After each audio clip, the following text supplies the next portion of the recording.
Hello everyone! Today we're going to have a look at how to design a keyring such as these ones. They're all the same shape and size. They're around about 8 centimeters long and about 2.5 centimeters wide. They've been printed using a 3D printer, and so ideally we are wanting you to design a keyring that you can print using the 3D printer. So it's a three-dimensional shape. It's got width, height and depth.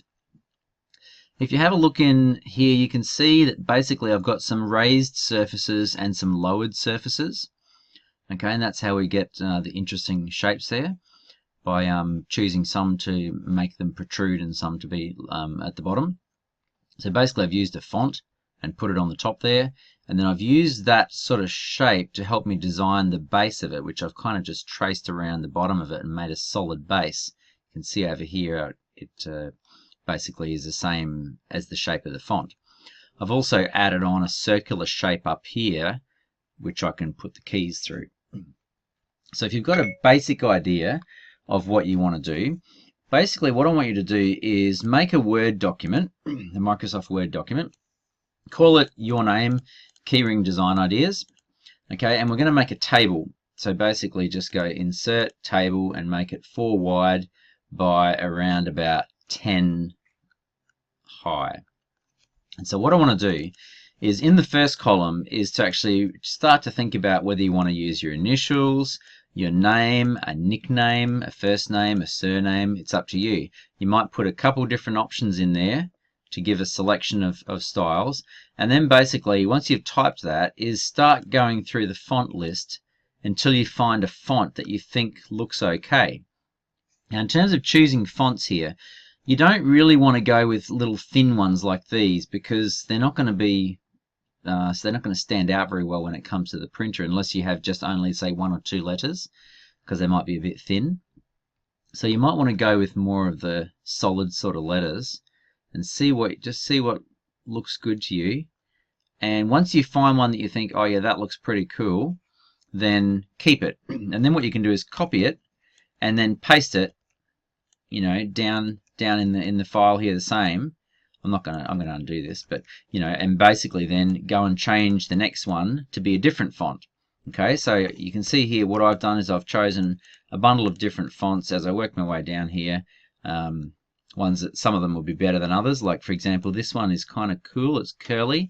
I do like that, but it might be a little bit fiddly and fine. The printer may have troubles printing it. So I've written that in my next column. It's just like a comment about it. Why have you chosen it? What makes you think it's going to be good? Or what bits may not be quite so good? For example, because I've got a G in my name, there's automatically a hole in the middle of the G. You know, so I could use that. So I'd write a comment about that. Could use the hole in the G for the keys. Okay, so it's just a comment. The third column is how suitable is it going to be for 3D printing, and just basically A, B, C, D, E. I hope you won't have any D's and E's. Hopefully there'll just be A's and B's. Maybe a C, but if it's a C, you're probably not going to include it. Or you could do a scale out of 10. How is this out of 10? Oh, I think suitability for 3D printing, that would be excellent. And my awesomeness scale out of 10, I'm going to go with 7. It's pretty good.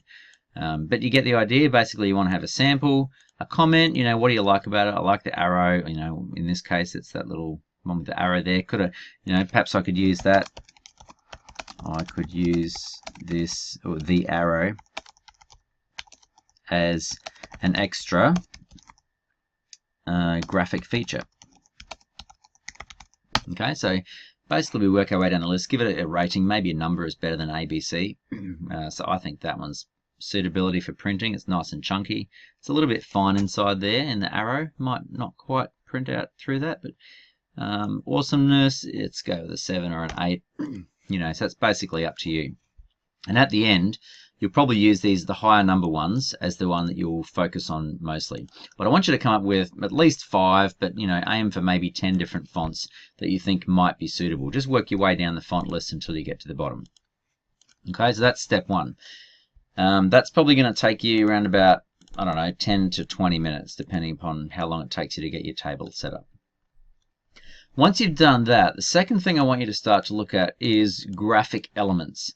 So what I mean by a graphic element is shapes and things like that that you could perhaps use to supplement your design. So for example, let's say you're into music.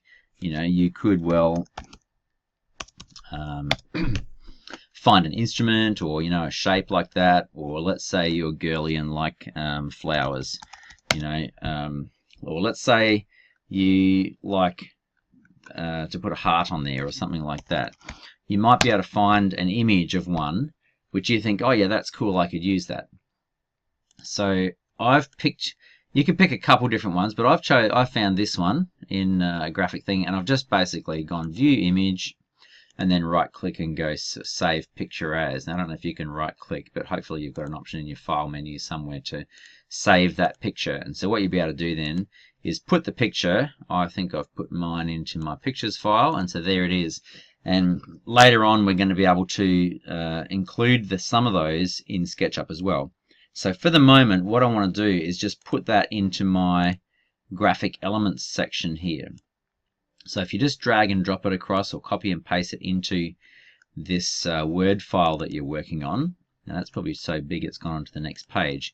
So I'm just going to crop that down a little bit, get rid of this stuff. Let's say there's just one that I wanted to work on. Let's say this, which one? Let's go with this cool one up the top here. So I'll just crop it down. That's the one I'm going to focus on. And then I can actually click off of it and shrink it as well, so it's not taking up quite so much space. And in fact, it would be excellent if we can even put this in another table. Just go insert table, and the same sort of thing as what you had before, 4 wide, and come up with maybe 3 or so images. So if I cut that out of there and put it into here, and you can do the same thing as what you did before, which is basically put a comment. What would we rate this on? Awesomeness, suitability for printing. Even if you just maybe just delete that column, we'll just go with awesomeness and comment. Okay, so if you can fill up a page basically with that information on it. So I've probably got a few too many fonts there. I'll probably cut a few that aren't so good, like that one's a bit boring. I suppose it could be cool, but you know what I mean. Get rid of the ones that are not so good and just keep, say, your top 5 to 10. And at the bottom you can do the same with pictures. Maybe pick 2 or 3 graphic elements that you might like to use with it. Some other examples of graphic elements I've seen people use are, for example, scrolly kind of swirly things, or shields, or car logo symbols. But the thing you've got to keep in mind is the focus of this keyring is your name and your initials. So it's not supposed to be just some fancy symbol with your name initial in tiny little letters on there, because that's not really highlighting it as being clearly yours. This one here, the letters are a key feature of the design. So I want you to make sure that the lettering is the key feature of the design, and these shapes are only used to supplement the actual design of the letters that you choose. Okay, so if you've got a curly kind of a font, you might like to choose some sort of a curly pattern that might supplement it. You don't have to use a graphic element, but I just want you to have a few options there available in case you decide to. So I'm going to leave you work on that. And after this, I'll come back and show you how to get this into SketchUp. So have fun with your designs.